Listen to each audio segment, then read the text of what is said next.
नमस्कार मित्रों, उम्मीद करते हैं आप सब लोग अच्छे होंगे। हिंदी की श्रृंखला में आज सर्वनाम की बारी है। संज्ञा हो चुका था। संज्ञा के प्रकार, संज्ञा के जितने भी उदाहरण हो सकते हैं मैंने समझाया था। आज सर्वनाम पे काम करते हैं। सबसे पहले सर्वनाम क्या होते हैं ये जानना है, इनकी संख्या कितनी है, कैसे इनको पहचानेंगे, इनका कैसे प्रयोग करेंगे। क्वेश्चन जो आते हैं महत्वपूर्ण ये है। और संज्ञा सर्वनाम ये सब आप जान जाएंगे तो जो वाक्य अशुद्धियाँ हैं वो आपकी अच्छी हो जाएंगी। कई सर्वनाम संबंधी अशुद्धियाँ होती हैं, कई क्रिया संबंधी अशुद्धियाँ होती हैं, कई संज्ञा संबंधी अशुद्धियाँ होती हैं। संज्ञा का मतलब होता है हम सही शब्द का चयन नहीं करते। और यही सही सर्वनाम की अशुद्धियाँ हैं। अब पहले जब सर्वनाम पता चल जाएगा तो अशुद्धियों को निकालना भी आसान हो जाएगा। जैसे मान लीजिए मैं बोलता हूँ कि मैं तेरे को देख लूँगा, तू कहाँ जाएगा, तेरा घर कहाँ है। तो ये सब शब्द आम व्यवहार में तो सही हैं, लेकिन व्याकरण के अनुसार ही गलत हैं। तेरा नहीं होता है, आपका और तुम्हारा होता है। मैं तेरे को नहीं देखूंगा, अपन बोला, या मैं अपन कहाँ जाएगा, मिथुन चक्रवर्ती तो आप है नहीं। तो अपन ये सब बॉलीवुड में सही है, लेकिन पढ़े लिखे समाज में ये मानकीकृत शब्द नहीं माने जाते। तो यही आपकी सर्वनाम की अशुद्धियाँ हैं। तो इन सबको समझिए। सर्वनाम संज्ञा के स्थान पर जो शब्द प्रयुक्त होते हैं उसको हम सर्वनाम बोलते हैं। सर्वनाम दो शब्दों से मिलकर बना है, सर्व प्लस नाम। सर्व यानी सबका, नाम यानी नाम। सर्वनाम में जो शब्द होते हैं वो सबके लिए कॉमन होते हैं। जैसे मैं वहाँ जाता हूँ, तुम वहाँ जाते हो, हम यहाँ मैच खेल रहे हैं। तो I, we, see, he, English Hindi दोनों में कॉमन है। तो मैं का प्रयोग मैं अपने लिए भी करता हूँ, आप भी अपने लिए मैं का प्रयोग करेंगे। तो ये सर्वहारी है, सब में कॉमन है। हिंदी में, सामान्य हिंदी में सर्वनाम 11 प्रकार के हैं और इनके 6 प्रकार माने जाते हैं। टोटल सर्वनाम 11 हैं। लिस्ट हम आपको दे रहे हैं क्योंकि इसको आप समझें ज़्यादा, बाकी डिटेल सब आपको मैं दे रहा हूँ। और सर्वनाम के 6 प्रकार हैं। संज्ञा के वैसे देखा जाए व्यवहार में 5 प्रकार हैं, वैसे संज्ञा 3 ही प्रकार की। तो सर्वनाम में कौन सा सर्वनाम का प्रकार होगा नहीं होगा, सबसे पहले ये जानना है। कौन सा संज्ञा का प्रकार है नहीं है। संज्ञा के 5 प्रकार में आपने पढ़ा था, व्यक्तिवाचक, जातवाचक, भाववाचक, समूहवाचक और द्रव्यवाचक। सर्वनाम में जो 6 प्रकार हैं, सबसे पहले पुरुषवाचक, निश्चयवाचक, अनिश्चयवाचक, संबंधवाचक, प्रश्नवाचक और निजवाचक। ऐसे विशेषण और बाकी सेक्शन। अब इनमें एक एक का डिटेल करते हैं। सबसे पहले शुरू करते हैं पुरुषवाचक सर्वनाम। इंग्लिश में जैसे हम पढ़ते हैं फर्स्ट पर्सन, सेकंड पर्सन और थर्ड पर्सन, इसमें भी उत्तम पुरुष, मध्यम पुरुष और अन्य पुरुष। तो पुरुषवाचक सर्वनाम 3 प्रकार का होता है। सबसे पहले उत्तम पुरुष, हर व्यक्ति उत्तम होता है, यानी मैं, बहुवचन में हम, इंग्लिश में आई और वी। मध्यम पुरुष यानी तुम, मैं उत्तम, आप सामने हैं, मध्यम, हमारे आपके अलावा सब थर्ड है, अन्य है। तो मध्यम पुरुष में यू आता है, हिंदी में आप, तुम। अब उसका प्रयोग हम कई तरीके से करते हैं, लेकिन तुम है। अब यही अगर हम तेरे को बोलेंगे तो ये सर्वनाम में अशुद्धि हो जाएगी। अन्य पुरुष में आपका वह, वे, यह, उनका, जिनका, किनका, तिनका, जिनके, उनके, तिनके, ये सब होते हैं। ये किनका भाई है, ये उनका घर है, ये किनका घर है, ये जिनका घर है। तो ये सब आपके थर्ड पर्सन में आते हैं। अब आगे चल करके यही आपके सर्वनामिक विशेषण बन जाते हैं। विशेषण के जो 4 प्रकार हैं उसमें सर्वनामिक विशेषण भी है। जैसे मेरी बहन बहुत होशियार है, मेरा भाई पढ़ने में काफ़ी तेज़ है। किसका भाई? My brother, my sister. तो यहाँ मेरा, तुम्हारा, हमारा, इंग्लिश में आई का मी होता है, यू का योर होता है, बी का अवर होता है, ही का हिज होता है, सी का हर होता है। यही हिंदी में भी है। तो हम दो, हमारे दो, मैं और मेरा परिवार, मैं और मेरी तन्हाई, ये सारे जो शब्द आप रोज़ सुनते हैं, इसमें सर्वनामिक विशेषण का भी प्रयोग होता है और ये सब इसी आधार पर बनते हैं। इसी क्रम में आगे बढ़ते हैं। इसमें वही वाक्य दिया होगा कि आप कहाँ जा रहे हैं, आप, हम आपके हैं कौन।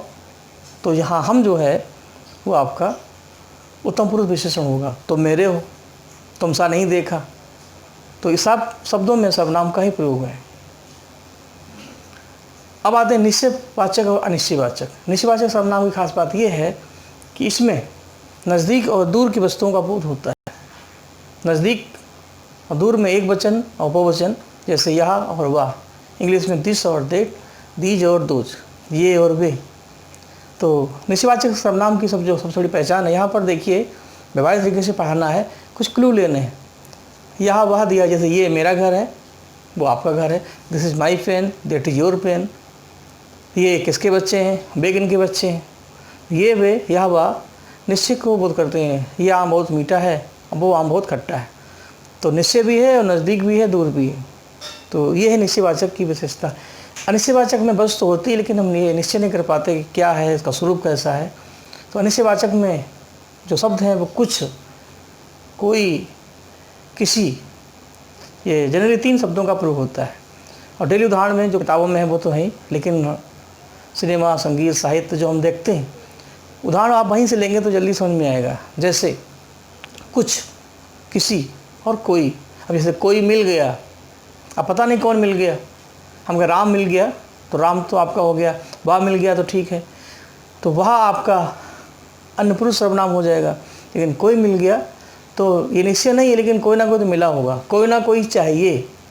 कोई होता यारो अपना, ठीक, दरवाजे पे कोई खड़ा है। कुछ कुछ कुछ होता है, दया कुछ तो गड़बड़ है, तो अल्लाह के नाम पे कुछ दे दे माई। कुछ तो लोग कहेंगे, लोगों का काम है कहना। तो ये सब शब्द जो हम बोलते हैं, तो इसमें कुछ है, खाने कुछ है कि नहीं। ऐसे किसी ना किसी ने ये काम किया होगा। किसी से हम कहेंगे कहीं किसी रोज़, तो यहाँ किसी भी आ जाएगा। ये आपका निश्चयवाचक। ये चीज़ प्रश्नवाचक में कौन, क्या और कैसे, इनका प्रयोग होता है। आप कौन हैं, कौन है जो सपनों में आया। आप कौन हैं, आप कैसे आए, आप कहाँ पर हैं, तो क्या खाएंगे, तो क्या खाना है, क्या पीना है, आप कहाँ पे जाएंगे। तो पहले तो प्रश्नवाचक जो चिन्ह है वही आपको इसकी पहचान करा देगा, नहीं तो शब्दों के आधार पर ये ध्यान रखना है। निश्चयवाचक है तो यह वह और ये वे। अनिश्चयवाचक है तो कुछ, कोई, किसी। प्रश्नवाचक है कौन, कैसे, कहाँ, क्या। संबंधवाचक सर्वनाम में एक वाक्य में 2 सर्वनाम होते हैं, दोनों को आपस में जोड़ा जाता है। जब आपको हम कोई वाक्य पढ़ाएंगे तो सरल वाक्य, मिश्र वाक्य और मिश्र वाक्य और संयुक्त वाक्य आप जब पढ़ेंगे तो संयुक्त वाक्य में 2 सर्वनाम वाक्यों को मिलाया जाता है, और कुछ ऐसे शब्द होते हैं जो उनको मिलाते हैं। और इसका मिश्र वाक्य में हम ज़्यादा प्रयोग करते हैं, जैसे जो के साथ सो, जैसे के साथ वैसा। जैसे जो बोओगे सो काटो, तो जो बोएंगे सो काटेंगे, जैसा करेंगे वैसा करेंगे, जैसी करनी वैसी करनी, जिसकी लाठी उसकी भैंस। ऐसे ही जो लगता है, जो घर आपने देखा है वो बहुत अच्छा है, जो लड़का कल आप आया था वो मेरा छोटा भाई है, जो शर्ट आपने पहनी है कल आपने मेरे घर से चुराई है। तो ये सारे सब संबंधवाचक भी हैं, और ये मिश्र वाक्य का भी सबसे अच्छा उदाहरण है। लास्ट में बचता है निजवाचक सर्वनाम, या निज का मतलब होता है निजता, इंग्लिश में बोल सकते हैं सेल्फी। जहाँ उत्तम पुरुष अपने लिए कोई कार्य करता है, उसके माध्यम से कोई कार्य होता है, तो यहाँ पर्सनालिटी, निजता, उसकी जो व्यक्तित्वता है उसका बोध होता है। जैसे इसकी सबसे बड़ी पहचान है आप। लेकिन और भी कई शब्द हैं, जैसे मैं ये काम करूँगा। अगर ये वाक्य मैं लिखता हूँ मैं ये काम करूँगा, तब ये हो जाएगा उत्तम पुरुष सर्वनाम। लेकिन मैं ये काम स्वयं करूँगा, तो यहाँ स्वयं के नीचे अंडरलाइन लग जाए तो ये हो जाएगा अपने आप। मैं ये काम खुद करूँगा, मैं ये काम स्वतः करूँगा, ये मैं काम अपने से ही करूँगा, अपने आप कर लूँगा। लोग नहीं कहते हैं ये तुम्हारे बस का नहीं है, ये हम ही कर पाएंगे। ऐसे खुद से कर लेंगे। खुद ही को कर बुलंद इतना कि हर तकदीर से पहले खुदा बंदे से खुद पूछे बता तेरी रज़ा क्या है। तो खुद से करना, अपने से ही कर लेना, हम ही कर लेंगे, ये सब आप बोलते हैं, ये सब आपके निजवाचक। इसके अलावा और भी इसमें कुछ क्लू हैं, जैसे व्यक्तिगत पर्सनल शब्द आ जाए, ये मेरा व्यक्तिगत मामला है, ये मेरी पर्सनल डायरी है, ये मेरा व्यक्तिगत पर्सनल रूम है, ये मेरा व्यक्तिगत मामला है, आप इसमें इंटरफेयर ना करें। तो जो व्यक्तिगत है, जो अपनापन है, वो इसमें आता है। तो इतनी बातें सर्वनाम में है। एक पॉइंट और इसमें हम बताते चलते चलते, और जो भी डिटेल है इसको आप देखिएगा। जो संज्ञा है और जो सर्वनाम है, चूँकि विशेषण विशेष के रूप में प्रयोग होते हैं, लिंग वचन कारक के आधार पर इनका परिवर्तन हो जाता है। और जो हमारे कारक चिन्ह हैं प्रथमा से लेकर के संबोधन तक, इसमें हर कारक चिन्ह की अपनी पहचान होती है।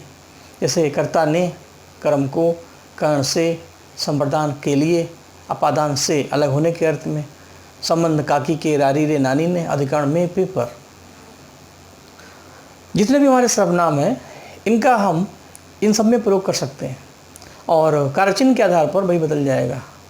अब जैसे मान लीजिए एग्जाम्पल देता हूँ, जैसे मैं है तो कर्ता है कर्ता ने, तो मैं का प्रयोग हो जाएगा, मैंने ये काम किया, मैं ये काम करूँगा। तो ऐसे ही को लग जाए, मुझको ये काम नहीं करना है। से जाए, मुझसे काम नहीं होगा। के लिए, आप मेरे लिए क्या लाए। तो इस तरीके से सर्वनाम के जितने प्रयोग हो सकते हैं, सर्वनाम एक है, रूप उसके अनेक हैं। तो व्यक्ति ये सब रटना नहीं, इसको आप एक बार देख लें तो जितनी वैरायटी है वो आपको मिल जाएगी। और इसी आधार पर जैसे तुम है तो तुमसे, तुम्हारा, तुम्हारे लिए, तुमसा, तो ये सब आपके इसमें आ जाते हैं। विशेषण पाते समय इन सब की ज़रूरत पड़ने वाली है। चलते चलते केवल इतना ध्यान रखना है, हिंदी भाषा में सर्वनाम 11 प्रकार के हैं, सर्वनाम 6 प्रकार के भी हैं, प्रकार इनके 6 हैं, टोटल हिंदी में 11 माने जाते हैं। और उसमें हर सर्वनाम की अपनी विशेषता है। और अगली मुलाकात में हम पढ़ाएंगे आपको विशेषण और विशेष। संज्ञा सर्वनाम मिलकर के विशेष बनता है, इनकी जो विशेषता है वो विशेषण होता है। विशेषण को हम इंग्लिश में एडजेक्टिव बोलते हैं। तो विशेषण काफ़ी इंपॉर्टेंट टॉपिक होगा। हो सकता है अगला वीडियो थोड़ा सा लेट आपको मिले, कुछ हमारी व्यक्तिगत व्यस्तताएँ हैं, लेकिन फिर भी थोड़ा खाएँ, अच्छा खाएँ, देर में मिलेंगे, लेकिन ढेर सारा लेके आएंगे। इस उम्मीद के साथ जय हिंद, जय भारत, नमस्कार।